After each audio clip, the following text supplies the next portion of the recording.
Hello everyone, biology की class में आप सभी का बहुत बहुत वेलकम है। स्टार्ट करते हैं क्लास ह्यूमन रिप्रोडक्शन, मानव जन्म। ये जो चैप्टर है इसके बहुत इंपॉर्टेंट क्वेश्चंस आते हैं आपके बोर्ड एग्जाम में। हैंडआउट के सॉल्यूशंस के हिसाब से हम ये चैप्टर लेकर आए हैं आपके लिए, और इसका पूरा सोल्यूशन हम आपको यहाँ पर कराने वाले हैं। तो किस तरीके से हमारी क्लास आगे बढ़ेगी, हम आपको इस क्लास में objective questions, very short question और लॉन्ग क्वेश्चन कराएंगे, जिसमें हम आपको सभी तरीके के प्रश्नों का पूरा सोल्यूशन प्रोवाइड कराएंगे जो आपके एग्जाम में आ सकते हैं या पिछले वर्ष के पेपर में आपके आए हुए हैं। ये आपका पूरा का पूरा एनालिसिस है, किस तरीके से आपको प्रिपरेशन करनी है अपनी, यानी number of question, solving time, learning time, सब कुछ आपको यहाँ पर दे रखा है। आप किस क्वेश्चन पर या किस टाइप के क्वेश्चन पर कितना टाइम दे सकते हो, वो सारा कुछ हमने यहाँ पर आपको बता दिया है। चलिए अब शुरू करते हैं अपने मानव जनन यानी ह्यूमन रिप्रोडक्शन का सोल्यूशन वीडियो, जिसमें सबसे पहले हम ऑब्जेक्टिव टाइप क्वेश्चन से शुरुआत करेंगे। और पहला ही क्वेश्चन आपके पिछले साल के पेपर में बोर्ड एग्जाम में आया हुआ है, जिसमें क्वेश्चन आपसे ये कह रहा है कि which of the following structure is characterised by the presence of a fluid filled cavity called antrum. कह रहा है कि इसमें से ऐसा कौन सा ऑप्शन है जो कि तरल से भरी हुई गुहा, जिसे हम एंट्रम या गह्वर कहते हैं, उसकी उपस्थिति है। तो अगर आपको याद हो तो मानव अंडाशय की, मानव ओवरी की हमने संरचना आपको बताई थी। उस ओवरी का जो टर्शरी वाला फॉलिकल था, या कह सकते हो टर्शरी वाला पुट्टक था, वहां पर एक तरल से भरी हुई गुहा, जिसे गह्वर या फिर एंट्रम कहते हैं, उनकी प्रेजेंस होती है। तो इस क्वेश्चन के लिए करेक्ट आंसर हमारा क्या हो जाएगा? सी हो जाएगा। अगले क्वेश्चन पे चलते हैं। अगला क्वेश्चन कह रहा है just after implantation which cell of blastocyst differentiate into ectoderm and endoderm. अगर आपको याद हो तो कुछ इस तरीके का ब्लास्टोसिस्ट का स्ट्रक्चर होता है, यानी एक गेंद जैसी संरचना होती है। ठीक है, ये जो गेंद जैसी संरचना है, ये चारों तरफ से एक कोशिका की कवरिंग से घिरी हुई होती है। कुछ इस तरीके से कोशिका की कवरिंग इसको क्या होती है? घेर कर रखी रहती है। आपको याद हो तो ये जो कवरिंग है, इस कवरिंग को हम पोषकोरक या फिर ट्रोफोब्लास्ट कहते हैं, है ना। इसको हम क्या बोलते हैं? ट्रोफोब्लास्ट, या हिंदी में इसको पोषकोरक कहते हैं। और यहीं पर किनारे पर कोशिकाओं का एक गुच्छा सा होता है, बहुत सारी कोशिकाओं का एक समूह सा होता है, इसे हम इनर सेल मास कहते हैं, है ना। इसे क्या कहेंगे? Inner cell mass. अब ये जो इनर सेल मास होता है ना, यानी ये पूरा का पूरा जो स्ट्रक्चर है, ये जो मैंने अभी डायग्राम बनाया है, ये ब्लास्टोसिस्ट का डायग्राम बनाया है। ठीक है, ब्लास्टोसिस्ट का जो इनर सेल मास है, यानी ये वाला कोशिकाओं का जो गुच्छा है, ये जब डिफरेंशिएट होते हैं तो एक्टोडर्म और एंडोडर्म में परिवर्तित हो जाते हैं। तो इस क्वेश्चन के लिए करेक्ट आंसर हमारा क्या हो जाएगा? अंतर कोशिका समूह, यानी कि इनर सेल मास। अब आते हैं अगले प्रश्न पर। ठीक है, अगला प्रश्न हमारा कह रहा है सेकेंडरी स्पर्मेटोसाइट्स आर, द्वितीयक शुक्राणु कोशिकाएं कैसी होती हैं? हैप्लॉइड नेचर की हैं, डिप्लॉइड नेचर की हैं, ट्रिप्लॉइड नेचर की हैं, या टेट्राप्लॉइड नेचर की हैं? तो आपको पता है सेकेंडरी स्पर्मेटोसाइट जो होते हैं वो प्राइमरी स्पर्मेटोसाइट के, है ना। जब प्राइमरी स्पर्मेटोसाइट्स क्या करते हैं? अर्धसूत्री विभाजन, तो अर्धसूत्री विभाजन के बाद क्या बनता है? Secondary spermatocyte. और आपको पता है क्योंकि ये अर्धसूत्री से बन रहे हैं, तो ये एक हैप्लॉइड कोशिका होती है, यानी कि अगुणित कोशिका होती है। ठीक है, तो इस क्वेश्चन के लिए करेक्ट आंसर क्या हो जाएगा? ए। अगले क्वेश्चन पे चलते हैं। कह रहा है eight which stage does oogenesis start in human female. कह रहा है ह्यूमन फीमेल में, यानी मादाओं में, स्त्रियों में जो oogenesis का प्रोसेस है वो कौन से स्टेज पर, लाइफ के कौन से स्टेज पर शुरू हो जाता है, यानी मानव मादा में अंड जनन की प्रक्रिया कब प्रारंभ होती है? चार ऑप्शन है। कह रहा है ड्यूरिंग एम्ब्रियोनिक डेवलपमेंट, भ्रूणी परिवर्धन के समय, at puberty, during menarche stage, या फिर ड्यूरिंग मेनोपोज स्टेज, यानी रजो निवृत्ति के समय। ऐसा कौन सा इसमें होगा जो सही है? ठीक है, तो इस क्वेश्चन के लिए आपको पता है कि ह्यूमन फीमेल में oogenesis का प्रोसेस भ्रूणीय परिवर्धन के समय से ही शुरू हो जाता है, लेकिन कंप्लीट तब होता है जब वो प्यूबर्टी के स्टेज में जाती हैं। तो ड्यूरिंग एम्ब्रियोनिक डेवलपमेंट, भ्रूणी परिवर्धन के समय ही अंड जनन की प्रक्रिया किसी मादा भ्रूण में ही शुरू हो जाती है। तो इस क्वेश्चन के लिए ए इज द करेक्ट आंसर। अगले क्वेश्चन पे मूव ऑन करते हैं। हमारा अगला क्वेश्चन कह रहा है the animals in which embryonic development completes inside the female body are called, यानी कि कह रहा है ऐसे तरीके के जीवों के बारे में बताइए जिनमें एम्ब्रियोज जो होते हैं उनका डेवलपमेंट शरीर के अंदर ही संपन्न हो जाता है। अब ऐसे जीव जो अपने बच्चे को अपने शरीर के अंदर पालते हैं उन्हें आप वीवी पैरस कहते हो, यानी उन्हें हम हिंदी में कहते हैं सजीव प्रजक जो बच्चे देते हैं, है ना। इनको क्या बोलेंगे? सजीव प्रजक, बच्चे देने वाले। ओवी पैरस नहीं कहेंगे क्योंकि ओवी पैरस अंडे देने वाले होते हैं, ठीक है। यहाँ पे कह रहा है बच्चे का विकास शरीर के अंदर ही हो तो वो क्या होते हैं? सजीव प्रजक होते हैं, ठीक है। तो B is the correct answer.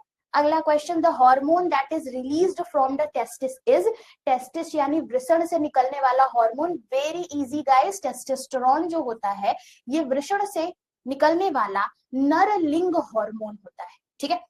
अगला question, which hormone is responsible for the secretion of milk after the birth of a baby? कह रहा है शिशु के जन्म के बाद भ्रूण के दूध के स्राव के लिए कौन सा हार्मोन जिम्मेदार होता है। यानी आपको पता है नरिशमेंट देनी होती है और नरिशमेंट देने के लिए हमें क्या करना होता है? एक माता के शरीर से बच्चा दुग्धपान करता है और इसके लिए जो हार्मोन रिस्पॉन्सिबल होता है उसे हम कहते हैं प्रोलैक्टिन, ठीक है।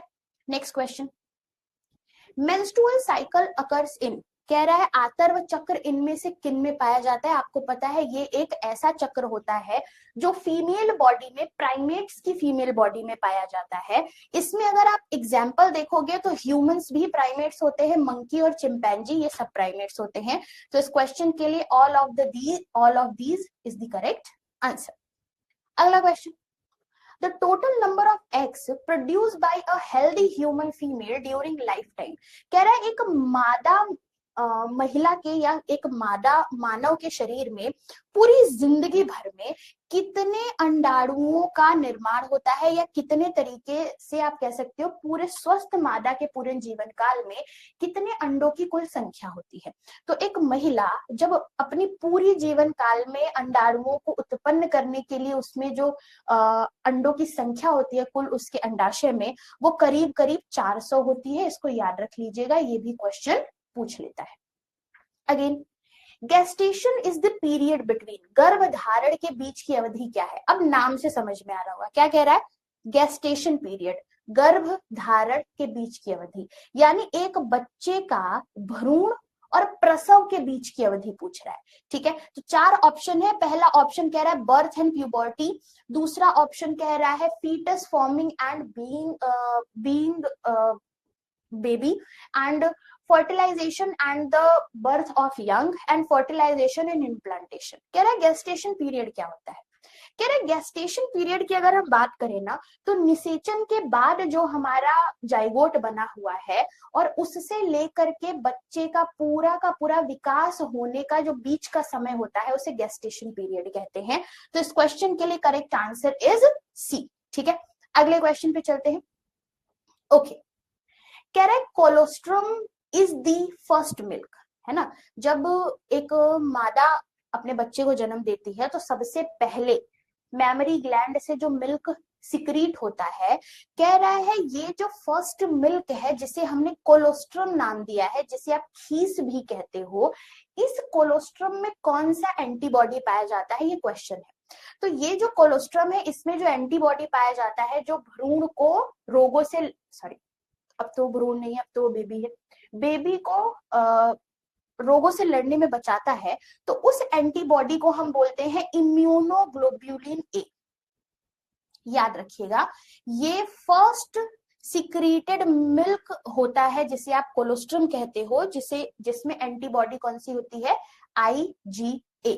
अगेन अगला क्वेश्चन कह रहा है the signals for parturition originate from, कह रहा है पार्चुरेशन यानी एक बच्चे को डिलीवर अप कर देना है, इसका जो सिग्नल है वो कहां से ओरिजिनेट होता है, कहां से जनरेट होता है। पहला ऑप्शन कह रहा है प्लेसेंटा ओनली, केवल अपरा से।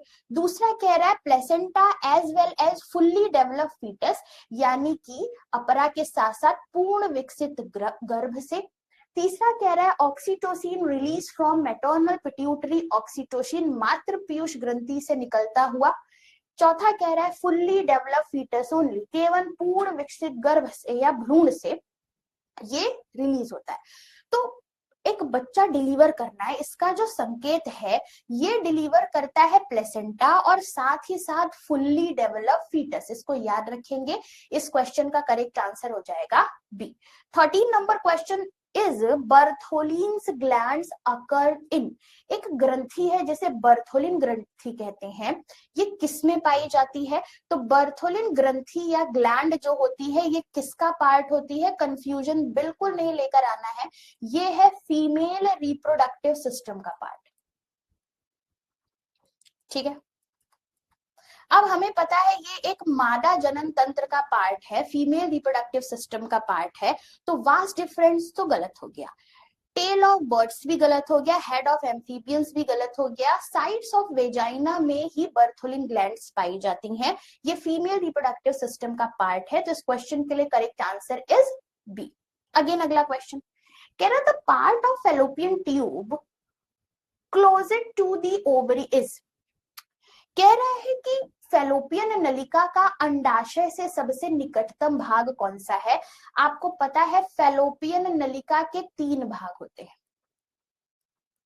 ठीक है, कौन कौन से 3 भाग है चलिए इस ऑप्शन में बताते हैं। जैसे एक भाग है एम्पुला, एम्पुला जो होता है ये फैलोपियन ट्यूब के बीच का भाग है ना। एम्पुला फैलोपियन ट्यूब के बीच का भाग होता है और इसी एम्पुला की जगह पर ही फर्टिलाइजेशन यानी कि निषेचन होता है। ठीक है, इस्थमस जो होते हैं ये गर्भाशय के समीप भाग होते हैं, यूटरस के पास में, है ना। तो ये किसके समीप भाग है? गर्भाशय के समीप भाग होते हैं। तो यहां पर हम लिख देंगे इस्थमस दूसरा ऐसा भाग होता है जो गर्भाशय के समीप होता है। इनफंडिबुलम जो होते हैं जिसे हम कीपक कहते हैं, कीपक ऐसे भाग होते हैं जो अंडाशय के समीप होते हैं। ठीक है, तो कह रहा है ओवरी यानी अंडाशय के समीप कौन सा भाग है? तो हम कहेंगे इनफंडिबुलम। इनफंडिबुलम जो होता है ये हमारा किसके समीप भाग होता है? अंडाशय के समीप भाग होता है। तो इस क्वेश्चन के लिए करेक्ट आंसर इज बी। अगला क्वेश्चन कह रहे anti fertilizin is a protein found in. एक एंटी फर्टिलाइजिन नाम का प्रोटीन है जो कहां पर पाया जाता है? 4 ऑप्शन है, एग मेम्ब्रेन, पीतक झिल्ली, शुक्राणु के मध्य में, या शुक्राणु सिर के अग्र सिरे के प्लाज्मा झिल्ली में। एंटी फर्टिलाइजिन नाम का जो प्रोटीन है ये पाया जाता है स्पर्म में, और ये पाया जाता है स्पर्म के हेड वाले रीजन पे, सिर वाले रीजन पे। ठीक है, तो ये कहां पर पाया जाएगा? The plasma membrane of anterior tip of sperm head, शुक्राणु सिर के अग्र सिरे के प्लाज्मा झिल्ली में ये प्रोटीन पाया जाता है। अगला क्वेश्चन कह रहा है the cell which provides nutrition to the developing germ cell in seminiferous tubules. कह रहा है एक ऐसी कोशिका का नाम बताइए जो शुक्र जनक नलिकाओं में विकासशील जनन कोशिकाओं को पोषण प्रदान करता है। 4 ऑप्शन है, 1 is primary germ cell, another is हमारा हो जाएगा लीडिंग सेल, तीसरा है फॉलिकल सेल और चौथा है Sertoli cell.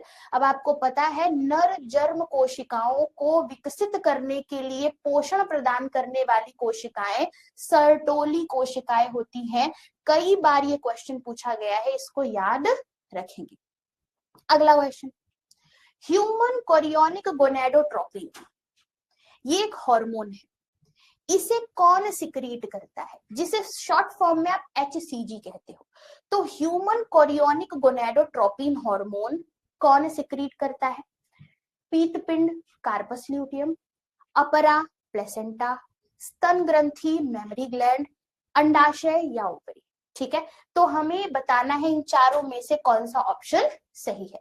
Human chorionic gonadotropin secrete करता है प्लेसेंटा, और ये तभी सिक्रीट होंगे जब प्लेसेंटा बनेगा, यानी एक महिला प्रेग्नेंट होगी। तो इस क्वेश्चन के लिए करेक्ट आंसर इज बी। अब हमने सारे के सारे ऑब्जेक्टिव क्वेश्चंस आपको बता दिए हैं, किस तरीके का इसका सोल्यूशन होगा, डन कर दिया है। अब हम very short answer type question की तरफ चलते हैं। ठीक है, कह रहे हैं विच सेल्स प्रोड्यूस एंड्रोजन, कह रहे हैं इनमें से ऐसी कौन सी कोशिका है, या फिर आप बताइए कि कौन सी कोशिका एंड्रोजन का प्रोडक्शन करती है या एंड्रोजन बनाती है। ठीक है, तो आपको याद होगा कि एक सेल है जिसको आप अंतरालीय कोशिका कहते हो, लीडिंग सेल कहते हो। ये ऐसे सेल्स होते हैं जो एंड्रोजन बनाते हैं, और यही एंड्रोजन मेल हार्मोन बनाएगी जिसे आप कहते हो टेस्टोस्टेरोन। ठीक है, तो अंतराली कोशिका या लीडिंग कोशिकाएं शुक्र नलिकाओं के बाहर अंतराली स्थान में उपस्थित होती हैं, एंड्रोजन का स्राव करती हैं, यानी टेस्टोस्टेरोन बनाने का काम करेंगी, जो कि एक मेल लिंग हार्मोन है। ठीक है, अगला question, name the process of release of ovum from the Graafian follicle. कह रहा है ग्राफियन पुट्टक से अंडाणु के मोचित होने की प्रक्रिया का नाम बताइए। Very easy question. कह रहा है ग्राफियन फॉलिकल, है ना, ये ग्राफियन फॉलिकल जब रैप्चर होगा, तो रैप्चर जब होगा तो ये रिलीज करता है ओवम को। ठीक है, अब ओवम रिलीज करता है, यानी ओवम का एक अनदर फॉर्म रिलीज करता है जिसे आप सेकेंडरी oocyte बोलते हो। ठीक है, बाद में ये सेकेंडरी oocyte आपका ओवम में परिवर्तित होता है। इन जनरली हम चलो इसको ओवम ही नाम दे देते हैं। कह रहे ग्राफियन पुट्टक से अंडाणु के मोचित होने की प्रक्रिया क्या कहलाती है? तो ग्राफियन पुट्टक जब फटता है, रैप्चर करता है, तो उससे क्या निकलता है? Secondary oocyte। इस प्रक्रिया को हम ओव्यूलेशन कहते हैं, अंडोत्सर्ग कहते हैं। ठीक है, तो name the process of release of ovum from the Graafian follicle, this process known as अंडोत्सर्ग, ओव्यूलेशन। ठीक है, अगला क्वेश्चन कह रहा है why does testis in mammals descend into scrotum, यानी स्तनधारियों में वृषण अंडकोश में क्यों उतर आते हैं या उसके नीचे क्यों उपस्थित होते हैं। यानी आप ये भी कह सकते हो कि वृषण शरीर से बाहर क्यों उपस्थित होता है। ठीक है, तो आंसर इसका बहुत सिंपल है। क्या है? हमने जाना है कि टेस्टिस जो होते हैं ये ऐसे तरीके के ऑर्गन्स होते हैं जहां पर स्पर्मेटोजेनेसिस की प्रक्रिया होती है। ठीक है, अब ये जो टेस्टिस है ये एक थैली में घिरे हुए होते हैं जिसे स्क्रोटम कहते हैं, और ये दोनों ही शरीर से बाहर लटके हुए होते हैं, संख्या में 2 होते हैं।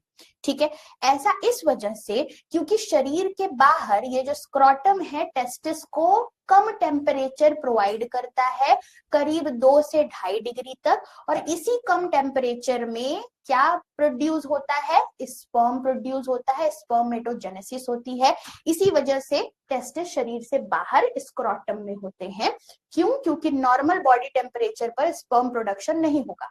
स्पर्म बनाने के लिए 2 से 2.5 डिग्री टेम्परेचर कम होना चाहिए, और ये कम टेम्परेचर शरीर से बाहर स्क्रोटम इसको प्रोवाइड कराता है। ठीक है, तो कुछ इस तरीके से सवाल का हम जवाब लिख सकते हैं।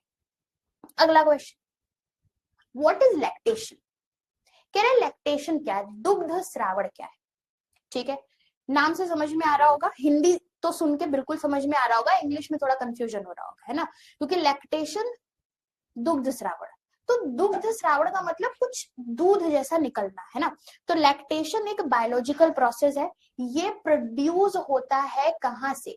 ये लैक्टेशन जो होता है ये प्रोड्यूस होता है फीमेल बॉडी से, और ये फीमेल बॉडी में कौन सा ग्लैंड प्रोड्यूस करता है? मैमरी ग्लैंड, यानी स्तन ग्रंथि। अब क्या मैमरी ग्लैंड दुग्ध का जो उत्पादन है हमेशा करती है? नहीं। जैसे ही एक बच्चे का जन्म होता है ना, आफ्टर चाइल्ड बर्थ, जैसे एक बच्चा जन्म लेगा, जैसे बच्चा पैदा होगा, एक हार्मोन यहाँ पर सिक्रीट होता है जिसे प्रोलैक्टिन कहते हैं। ये प्रोलैक्टिन हार्मोन जो होता है ये मिल्क प्रोडक्शन को स्टिमुलेट करता है और ऑक्सीटोसिन मिल्क इजेक्शन को रिफ्लेक्स करता है। इस तरीके से क्या ये दोनों ही हार्मोन क्या करेंगे, दुग्ध स्रावण को प्रेरित करेंगे। ठीक है, तो दुग्ध स्रावण का मतलब प्रसव के बाद एक महिला के स्तन ग्रंथि से दूध का निकलना, ताकि एक बच्चे को पोषण मिल सके। अगला question, what is ovulation, which hormone induce it. अंडोत्सर्ग क्या है, कौन सा हार्मोन इसे प्रेरित करता है। आप सभी को पता है, अभी जस्ट मैंने एक क्वेश्चन आपको बताया था कि ग्राफियन फॉलिकल जब रैप्चर करता है तो सेकेंडरी oocyte बनता है। ये जो प्रक्रिया है, इस प्रक्रिया को ही हम ओव्यूलेशन यानी अंडोत्सर्ग कहते हैं। सेम यही चीज यहाँ पर लिख देनी है। ठीक है, कह रहे ओव्यूलेशन एक ऐसी प्रक्रिया है जिसमें सेकेंडरी oocyte एग के फॉर्म में मैच्योर ग्राफिकन फॉलिकल के फट जाने से, रैप्चर हो जाने से बनता है। ठीक है, ये तब होता है जब जनरली मेंस्ट्रुअल साइकिल का 14वां दिन चल रहा है, यानी एक 28 दिन के मेंस्ट्रुअल साइकिल में 14वें दिन ओव्यूलेशन जनरली होता है। ये इंड्यूस होता है जब एक प्रकार का हार्मोन जिसे ल्यूटिनाइजिंग हार्मोन कहते हैं वो सर्ज पर होता है, यानी अपने एकदम वृद्धि पर होता है, और इसे कौन निकालता है, पिट्यूटरी ग्लैंड माता का या महिला का। ठीक है, तो कुछ इस तरीके से हम what is ovulation, which hormone induced is, इसका जवाब दे सकते हैं। अगला क्वेश्चन शॉर्ट आंसर टाइप में है ना, कह रहे distinguish between primary and secondary oocyte। Primary और सेकेंडरी oocyte के बीच में हमें अंतर बताना है ना। ये दोनों ही पार्ट किसके होंगे, फीमेल ओवरी के अंदर बन रहे होंगे, अंडाशय के अंदर बन रहे होंगे। ठीक है, अब देखो कह रहे प्राइमरी oocyte जो होते हैं अभी डिप्लॉयड नेचर के हैं, द्विगुणित नेचर के हैं। ठीक है, ये सराउंडेड होते हैं बहुत सारे फॉलिकल्स से, बहुत सारे वेरियस स्टेजेस में ये क्या होते हैं, मियोसिस 1 करते हैं, और यहाँ पर जब सेकेंडरी oocyte बनता है तब ये हैप्लॉइड हो जाते हैं। ठीक, तो प्राइमरी oocyte अभी डिप्लॉयड है, ठीक है, सेकेंडरी oocyte हैप्लॉइड होता है। ठीक है, और इसके बाद आप देखोगे कि जैसे ही सेकेंडरी oocyte बनता है, फर्टिलाइजेशन के समय में ये पूरे के पूरे मैच्योर एग में परिवर्तित हो जाते हैं, और तब जाकर फर्टिलाइजेशन पूरा का पूरा संपन्न होता है। ठीक है, तो यहाँ पर हम ये चीजें लिख सकते हैं। कह रहे define the term menarche and menopause. रजो दर्शन और रजो निवृत्ति शब्द को परिभाषित करिए। ठीक है, अच्छा, ये दोनों ही जो शब्द है ना, ये मेंस्ट्रुअल साइकिल से रिलेटेड है। ठीक है, सबसे पहले देखो, रजो दर्शन का मतलब होता है सबसे पहला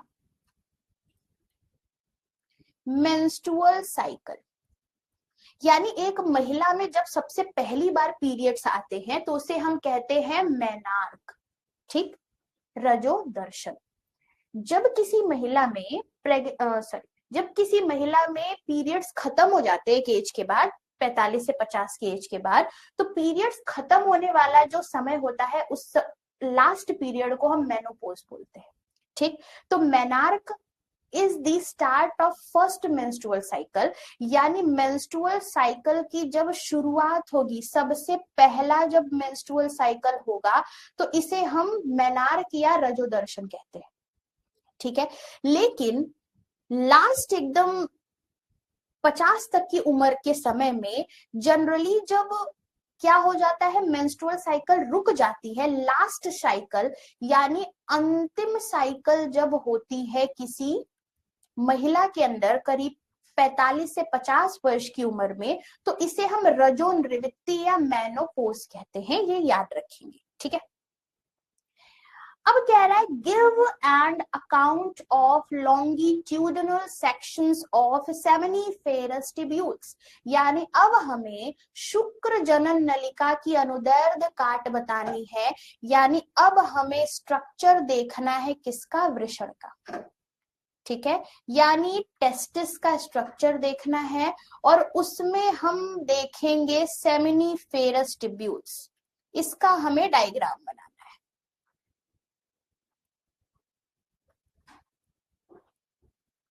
है ना, इसका हमें डायग्राम बनाना है। तो इसका डायग्राम आपके एनसीईआरटी में बिल्कुल क्लियर दिया हुआ है। ये इंग्लिश का डायग्राम मैंने लगा दिया है, इंपॉर्टेंट मार्क कर दे रही हूँ। यहाँ पर ध्यान से देखोगे तो ये हमारे वृषण के अंदर कमरे जैसा संरचना है, उसके भी अंदर का ये संरचना है। ठीक है, तो ये देखोगे यहाँ पर ये है इंटरस्टिशियल सेल्स। ठीक है, इसके अंदर दिस इज स्पर्मेटोजोआ और ये है सर्टोली सेल्स जो नर जर्म सेल्स को क्या करती हैं, मेल जर्म सेल्स को पोषण प्रोवाइड करती हैं। तो ये इंग्लिश का डायग्राम है और यहाँ पर हमने हिंदी का डायग्राम लगा दिया है। यही डायग्राम आपको बनाकर आना है, इसकी प्रैक्टिस कर लीजिएगा। अगला question, what is difference between primary and secondary sex organ? प्राथमिक और द्वितीयक लैंगिक अंगों में अंतर क्या है, क्या अंतर पाया जाता है? ठीक है, तो अब जब भी हमने शुरुआत करी होगी मादा जनन तंत्र और नर जनन तंत्र, यानी female reproductive system and male reproductive system, तो हम दो पार्ट में उसको पढ़े होंगे। एक तरफ हमने प्राइमरी ऑर्गन पढ़ा होगा, है ना, एक तरफ हमने प्राइमरी यानी प्राथमिक सेक्स ऑर्गन पढ़ा होगा और दूसरी तरफ हमने सेकेंडरी सेक्स ऑर्गन पढ़ा होगा, है ना, द्वितीयक सेक्स ऑर्गन पढ़ा होगा। जब हमने प्राइमरी सेक्स ऑर्गन पढ़ा होगा तो उसमें हमने एक चीज लिखी थी कि प्राइमरी सेक्स ऑर्गन में हमेशा गैमीट का फॉर्मेशन होगा। ठीक है, और सेकेंडरी जो सेक्स ऑर्गन होते हैं ये इन गैमीट के मूवमेंट में हेल्प करेंगे। ठीक है, तो इसी तरीके से हम कुछ इनको लिखेंगे। कह रहे प्राइमरी सेक्स ऑर्गन ऐसे सेक्स ऑर्गन होते हैं जहां पर हम सेक्स हार्मोन और गैमीट प्रोड्यूस करते हैं। फॉर एग्जांपल टेस्टिस जिसमें हम स्पर्म बनाते हैं, ओवरी जिसमें हम एग बनाते हैं। ठीक है, तो प्राथमिक लैंगिक अंग वे अंग होते हैं जहां पर लैंगिक हार्मोन और युग्मक का निर्माण होता है, जैसे वृषण में शुक्राणु, अंडाशय में अंडाणु। क्लियर हुआ इतनी बात? अब कह रहा है प्राइमरी सेक्स ऑर्गन प्राथमिक लैंगिक अंग तो समझ में आ गया, क्योंकि यहाँ पर हमें युग्मक बनाना है और लैंगिक हार्मोन बनाना है। ठीक है, सेकेंडरी सेक्स ऑर्गन द्वितीयक लैंगिक अंग क्या होते हैं? ठीक है, कह रहे यहाँ पर हम कोई सेक्स हार्मोन नहीं बना रहे हैं, ना तो गैमीट बना रहे हैं। ठीक है, कह रहे द्वितीयक लैंगिक अंग में ना तो लैंगिक हार्मोन बन रहा है ना तो युग्मक बन रहा है, बल्कि हम यहाँ पर गैमीट्स को कंडक्ट कराते हैं, यानी युग्मकों का संचालन करते हैं, जैसे oviduct, uterus, vagina, vas deferens, ये सारे के सारे क्या है, सेकेंडरी सेक्स ऑर्गन है। तो इस तरीके से इनके बीच में भी हम डिफरेंशिएट कर सकते हैं। अगला question, what is implantation? When does this process begin? Implantation क्या है, अंतररोपण क्या है, यह प्रक्रिया कब शुरू होती है? ठीक है, अब हमने मान लिया कि चलो स्पर्म है एक, ठीक है, ये स्पर्म गया फीमेल बॉडी में, एम्पुला इस्थमस पॉइंट पर इसने एग से मुलाकात कर ली और इन दोनों के बीच में हो चुका है फर्टिलाइजेशन। हमें पता है कि sperm is haploid, egg is also haploid. After fertilization ये बनाते हैं जाइगोट which is diploid. ठीक है, द्विकुड़ित। जैसे ही जाइगोट बनता है फेलोपियन ट्यूब में, धीरे धीरे धीरे धीरे ये जाइगोट बड़ा होता है और फेलोपियन ट्यूब से सरकता हुआ यूटेरस की तरफ आगे बढ़ता है, गर्भाशय की तरफ आगे बढ़ता है। ठीक, एक समय के बाद ये जो फर्टिलाइज्ड एग है, जाइगोट है, ये एम्ब्रियो का रूप धारण कर लेगा, ब्लास्टोसिस्ट स्टेज में चला जाएगा और वहां जाकर के ये यूटेरस से चिपक जाएगा। जैसे ही ये यूटेरस से चिपकता है, इम्प्लांटेशन प्रक्रिया हो जाती है, एक महिला प्रेग्नेंट हो जाती है। ठीक है, तो इम्प्लांटेशन एक ऐसा अटैचमेंट है जिसमें हम जाइगोट फर्टिलाइज्ड एग जो कि अब एम्ब्रियो बन चुका है उसको वॉल ऑफ यूटेरस से चिपका देते हैं और धीरे धीरे यहीं पर अब ये क्या करेगा, चाइल्ड में मेच्योर होगा। ठीक है, तो ये 1 सप्ताह के बाद क्या होता है, जैसे ही जाइगोट बना 1 सप्ताह तक उसे जाइगोट से एम्ब्रियो में बदलने में लगता है। जब वो एम्ब्रियो के ब्लास्टोसिस स्टेज में जाता है तो 1 सप्ताह के बाद यूटेरस से चिपक जाता है। इस केस में महिला प्रेग्नेंट हो जाती है और ये चिपकना जो है, अटैचमेंट जो है, इसे हम इम्प्लांटेशन यानी अंतरोपण कहते हैं। अगेन अगला क्वेश्चन कह रहे in the given figure identify and label A B C and D. ठीक है, एक फिगर दे रखा है आपको, आप देख रहे हो ध्यान से तो आपको समझ में आ रहा है दिस इज स्पर्म, शुक्राणु। इसका पार्ट दे रखा है ए बी सी डी, कह रहा है हमने पार्ट दे दिया लेकिन आप मुझे बताइए कि इसका एग्जैक्टली में नाम क्या है इन पार्ट्स का। ठीक है, तो ए बी सी डी को हमें पहचानना है। आपकी बुक में क्लियर दे रखा है डायग्राम। देखो भाई, सबसे बाहर ध्यान से समझना, हेड का जो बाहरी झिल्ली है ये क्या है, ये वाला पोर्शन जो है ये है एक शुक्राणु का सिर, हेड, शीर्ष वाला भाग। ठीक है, ये वाला जो पतला सा भाग दिख रहा है ये है शुक्राणु का नेक, गर्दन वाला भाग।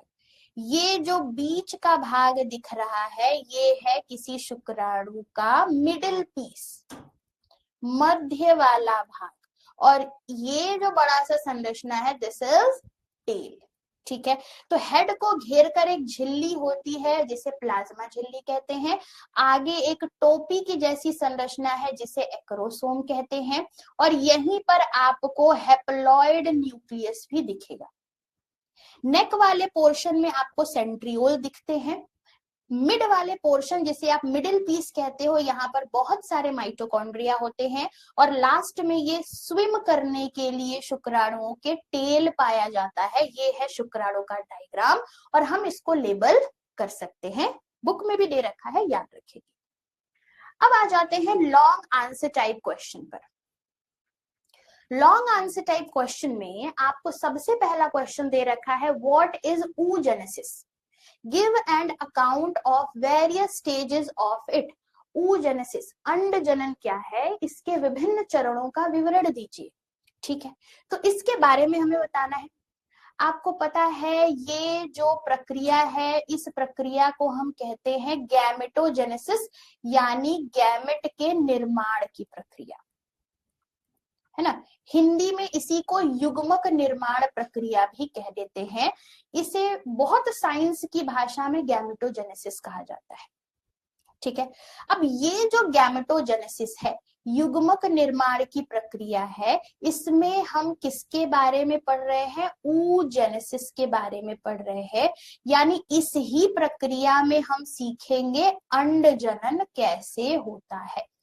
अंड जनन एक ऐसी प्रक्रिया है जो किसके अंदर होती है, फीमेल बॉडी के अंदर। तो ये फीमेल रिप्रोडक्टिव सिस्टम के अंदर होगी, और आपको पता है क्योंकि यहाँ पर गैमीट बनना है तो ये प्रक्रिया फीमेल ओवरी में होती है। ठीक है, और oogenesis से हमें क्या मिलेगा, एग मिलेगा, अंडाणु मिलेगा। इसी प्रक्रिया के बारे में पूछा जा रहा है कि इनके स्टेजेस भी बताइए। ठीक है, oogenesis एक ऐसी प्रक्रिया है जिसमें ओवम यानी एग का ओवरी के अंदर फॉर्मेशन होता है, तैयारी होती है। यह प्रक्रिया भ्रूणीय समय से, फीटल स्टेज से ही किसी मादा भ्रूण में शुरू हो जाती है। जैसे ही एक महिला का बर्थ होता है, development of ovarian follicles to form ovum after onset of puberty, यानी प्यूबर्टी के स्टेज तक पहुंचते पहुंचते एक महिला क्या करती है, एग को बनाना शुरू करती है। This is under the control of various hormone, बहुत सारी हार्मोन कंट्रोल प्रक्रिया ये होती है जिसमें follicle stimulating hormone, oestrogen, luteinising hormone, progesterones, ये सारे हार्मोन्स भूमिका निभाते हैं। 3 तरीके के स्टेज में ये प्रक्रिया होगी, मल्टीप्लिकेशन, दीर्घीकरण, ग्रोथ फेज वृद्धि अवस्था, मैच्यूरेशन फेज परिपक्व अवस्था। ठीक, यानी सबसे पहले बहुत सारे सेल्स बनेंगे, मल्टीप्लिकेशन होगा और एक सेल स्पेशलाइज्ड हो जाएगा। जो एक सेल स्पेशलाइज्ड हुआ है अब वो ग्रोथ फेज में जाएगा, वहां पर वो अच्छे से अपने आप को मेच्योर करेगा। उसके बाद ये मैच्योरेशन फेज में आएंगे, मैच्योरेशन फेज में 2 अर्धसूत्री विभाजन होंगे और हमें क्या मिल जाएगा, एग मिल जाएगा। इस तरीके की प्रक्रिया oogenesis में होती है अंडजनन में। तो अंडजनन, अंडाणु का निर्माण अंडाशय के अंदर, भ्रूण अवस्था के दौरान ही ये शुरू हो जाता है। जन्म के बाद यौवना आरंभ के समय ये और विकसित होती है, बहुत सारे विभिन्न हार्मोन से संचालित होती है। Follicle stimulating, oestrogen, luteinising, progesterone hormone, 3 चरणों में पूरा होता है। मल्टीप्लिकेशन, वृद्धि और परिपक्वता चरण। बहुत इंपॉर्टेंट है ये वाला डायग्राम, समझाते हैं ये डायग्राम। ठीक है, कह रहे सबसे पहले कोशिका होती है जिसे हम कहते हैं oogonia। oogonia ऐसी कोशिका है जो कौन सा विभाजन करती है, माइटोसिस विभाजन करती है, सूत्री विभाजन करती है। तो सबसे पहले अंड जनन की कोशिका होती है, oogonia सेल्स होती हैं जो समसूत्री विभाजन, माइटोसिस प्रक्रिया करके बहुत सारी कोशिकाएं बनाती है। और ये सारी ही कोशिकाएं देख लो 46 गुणसूत्र वाली हैं। ठीक है, जैसे ही ये बहुत सारी कोशिकाएं बनाएंगी, देखो ये बहुत सारी कोशिकाएं बनाई हुई है, इनमें से एक कोशिका मेच्योर होती है जिसे हम कहते हैं प्राइमरी oocyte, प्रथम अंडक। ये प्राइमरी oocyte अब पहला अर्धसूत्री विभाजन करेगी, फर्स्ट मियोटिक डिवीजन करेगी, पहला अर्धसूत्री विभाजन करेगी और पहला अर्धसूत्री विभाजन करने के बाद ये बनाती है सेकेंडरी oocyte। ठीक है, देखो बनाया ना सेकेंडरी oocyte, द्वितीय अंडक। इस पूरी प्रक्रिया में ध्रुवीय पिंड यानी पोलर बॉडी बनते हैं जो डीजेनरेट हो जाएंगे। याद रखना द्वितीयक अंडक जब बना है गुणसूत्र की संख्या 23 हो गई है। सेकेंडरी oocyte अब दूसरा अर्धसूत्री विभाजन करते हैं और बनाते हैं ओवम। देखो दूसरा अर्धसूत्री विभाजन यहाँ पर करेंगे और अंडाणु बनाएंगे। अंडाणु बनने के साथ साथ यहाँ पर सेकेंड पोलर बॉडी भी बनेगी, द्वितीय ध्रुवी पिंड भी बनेगा जो कि नष्ट हो जाएगा और लास्ट में हमें क्या मिल जाएगा, अंडाणु। और अंडाणु में भी गुणसूत्र की संख्या यहाँ पर 23 ही है। तो इस तरीके से अंड जनन की प्रक्रिया भी हम लिख सकते हैं। ठीक है, अब अगला क्वेश्चन हमसे कह रहा है give an account of well sketched diagram of human female reproductive system and mention its various components. यानी हमें एक डायग्राम बनाकर बताइए कि मादा प्रजनन तंत्र कैसा दिखता है और उसके सभी भागों के बारे में भी बताइए, क्योंकि एक लॉन्ग आंसर टाइप क्वेश्चन है। ठीक है, ओके, अब देखो ध्यान से, आपके बुक में अगेन ये वाला डायग्राम दे रखा है, हिंदी में भी हमने लगा दिया है। ठीक है, इसको कैसे समझेंगे, चलिए समझते हैं। मादा जनन तंत्र यानी फीमेल रिप्रोडक्टिव सिस्टम। ठीक है, मादा जनन तंत्र को हम 2 भाग से पढ़ेंगे। एक तरफ हम पढ़ेंगे प्राइमरी सेक्स ऑर्गन या रिप्रोडक्टिव ऑर्गन, है ना, जिसे आप प्राथमिक जनन अंग भी कहते हो। ठीक है, अब क्योंकि हम एक मादा का प्राथमिक जनन अंग पढ़ रहे हैं तो हम यहां पर लिखेंगे ओवरी यानी कि अंडाशय। ठीक है, हमें पता है किसी भी महिला में जो अंडाशय होता है उसकी संख्या कितनी होती है, 2। ठीक है, और इसी ओवरी यानी अंडाशय में किसका निर्माण होगा, एग का यानी कि अंडाणु का। एक चीज याद रखना, हर महीने एक अंडाशय एक ही अंडाणु बनाएगा, यानी एवरी मंथ एक ओवरी एक ही एग प्रोड्यूस करता है, दूसरा वाला ओवरी उस समय कोई एग नहीं बनाएगा। ठीक, उसके बाद अगले मंथ में जब दूसरा वाला ओवरी एग बनाएगा तो पिछला वाला ओवरी एग नहीं बनाएगा। ठीक है, ये रहा हमारा प्राथमिक सेक्स ऑर्गन। दूसरा अगर हम यहाँ पर देखेंगे तो एक हमारा होगा सेकेंडरी सेक्स ऑर्गन, यानी द्वितीयक जनन अंग, जिसे आप कहते हो सहायक अंग ऑल्सो, है ना। इसमें आप लिखते हो फैलोपियन ट्यूब, है ना। इसमें क्या क्या होता है, फैलोपियन ट्यूब, यूटेरस, सेर्विक्स और वेजाइना, ये सारे क्या है, सहायक जनन। अब डायग्राम में देखो, ठीक है। हमने कहा कि हर महिला के पास 2 ओवरी यानी अंडाशय होता है, देखो एक ये रहा एक ये रहा, ठीक है। यहीं पर किसका निर्माण होगा, एग का। इसी के अंदर किसका निर्माण होता है, एग का। ये रहा हमारा प्राइमरी सेक्स ऑर्गन। इससे जुड़ा हुआ, आप ध्यान से देखोगे, एक ओवरी को और ये वाला जो मोटा सा भाग है इसे हम यूटेरस कहते हैं, गर्भाशय, इन दोनों को कनेक्ट कर रहा है इस तरीके की ट्यूब, है ना, जो कीप के जैसी है, फिर ट्यूब के जैसी है, फिर यहां पर थोड़ी सी पतली हो गई है और यूटेरस में जाकर खुल रही है। इस ट्यूब को हम फैलोपियन ट्यूब कहते हैं, जिसके 3 भाग होते हैं। ओवरी से चिपका हुआ भाग इनफंडिबुलम है, यानी कि कीपक है, ये पहला भाग है। बीच वाला भाग एम्पुला यानी तुम्बिका है, और तीसरा भाग इस्थमस है, जो कि गर्भाशय से चिपका हुआ है। ये जो स्ट्रक्चर देख रहे हो बड़ा सा, ये है हमारा गर्भाशय। गर्भाशय के भी अंदर की संरचना देखोगे तो इसकी 3 परतें हैं। गर्भाशय का जो सबसे बाहर का परत है उसे पेरीमेट्रियम कहते हैं। गर्भाशय का जो सबसे मध्य परत है उसे मायोमेट्रियम कहते हैं, और गर्भाशय का जो सबसे अंतः परत है उसे एंडोमेट्रियम कहते हैं।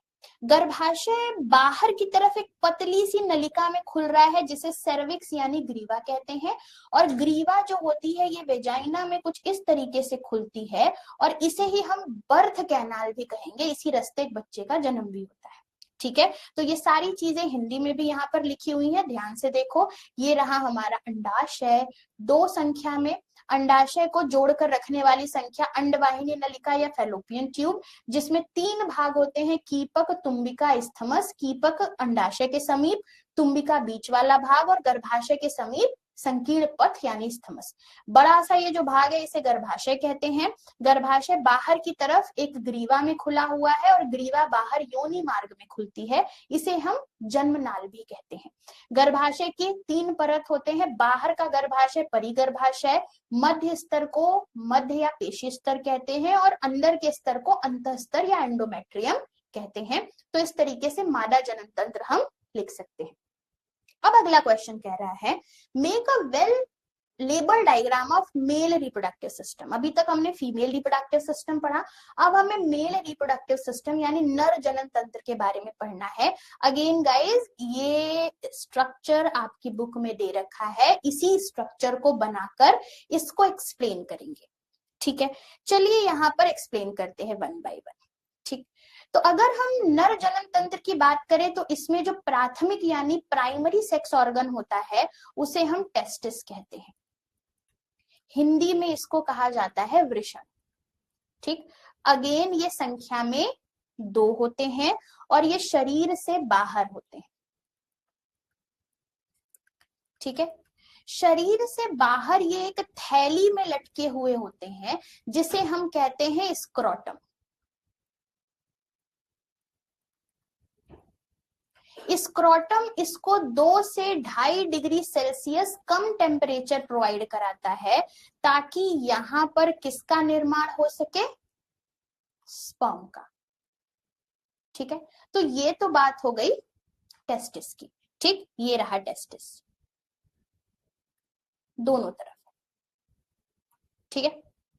दूसरे जब स्ट्रक्चर की हम बात करेंगे तो सेकेंडरी स्ट्रक्चर है, जिसमें आपको दिख रहा है टेस्टिस के ऊपर एक टोपी जैसी संरचना। देखो ये टोपी जैसी संरचना, ये जो टोपी जैसी संरचना है इसे हम अधिवृषण कहते हैं। अंग्रेजी में इसे एपिडिडाइमिस कहते हैं। यहीं पर जो स्पर्म बना हुआ है, ये स्पर्म यहीं पर मैच्योर होता है, ठीक है, परिपक्व होता है।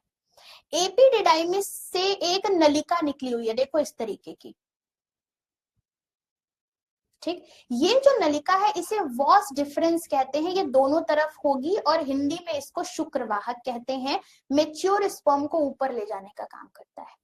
ये जो शुक्रवाहक है एक बड़ी सी जगह पर खुला है जिसे हम कहते हैं क्या, मूत्राशय।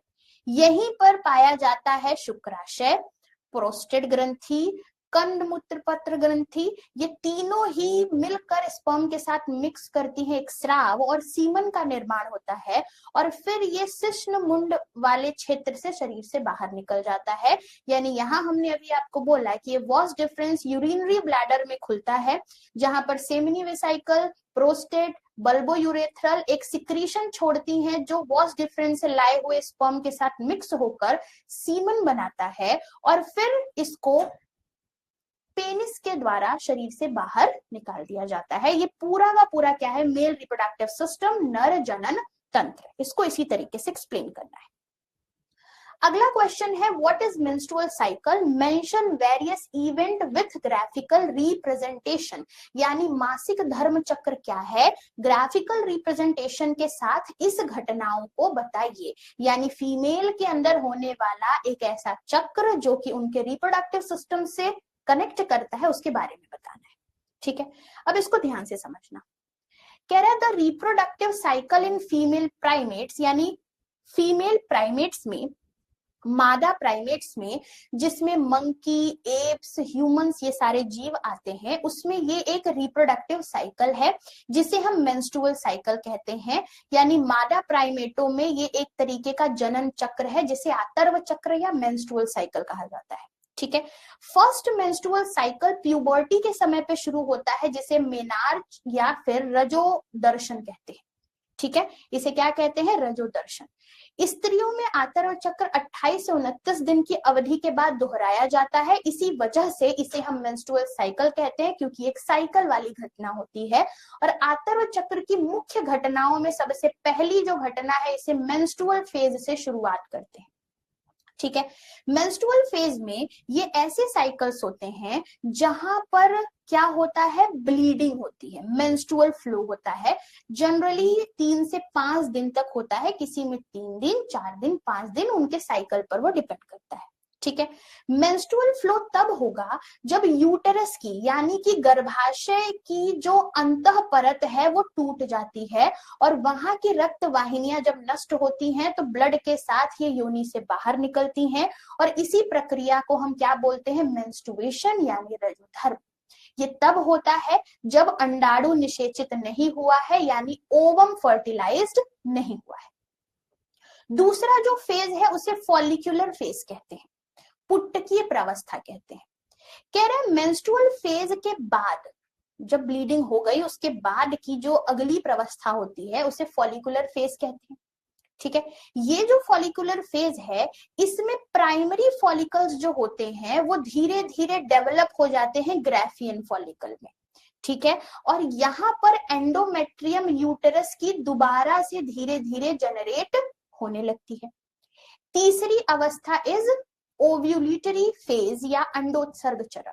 यानी मेंस्ट्रुअल साइकिल जो 18 से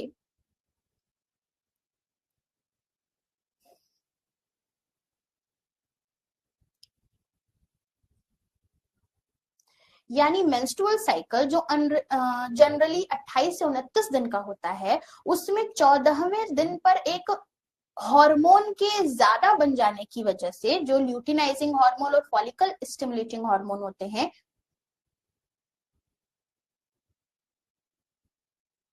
इनके पीक लेवल पर आ जाने की वजह से 14वें दिन पर क्या होता है, ग्राफियन फॉलिकल रैप्चर होता है, फटता है, जिससे सेकेंडरी oocyte बाहर निकलता है। इस प्रक्रिया को ओव्यूलेशन कहते हैं। यानी LH और FSH जो दोनों हार्मोन है आतर्व चक्र के 14वें दिन अपने हाई अमाउंट में होते हैं, जिसमें LH सबसे ज्यादा ऊपर होता है और ग्राफियन पुटक फट करके अंडाणु निकालता है जो कि सेकेंडरी oocyte होते हैं और इसी प्रक्रिया को हम अंडोत्सर्ग यानी ओव्यूलेशन कहते हैं। चौथी प्रक्रिया is luteal phase. Luteal phase यानी कि पीत प्रावस्था। ओव्यूलेशन के बाद वाली ये प्रावस्था है, ये तब होता है जब ग्राफियन फॉलिकल का जो छिलका फटा हुआ है वो कार्पस ल्यूटियम बनाता है। ये जो कार्पस ल्यूटियम है ये बहुत ज्यादा अमाउंट में प्रोजेस्टेरॉन सिक्रीट करता है और एंडोमेट्रियम की लाइन को मेंटेन करता है, और इस तरीके से एंडोमेट्रियम मोटा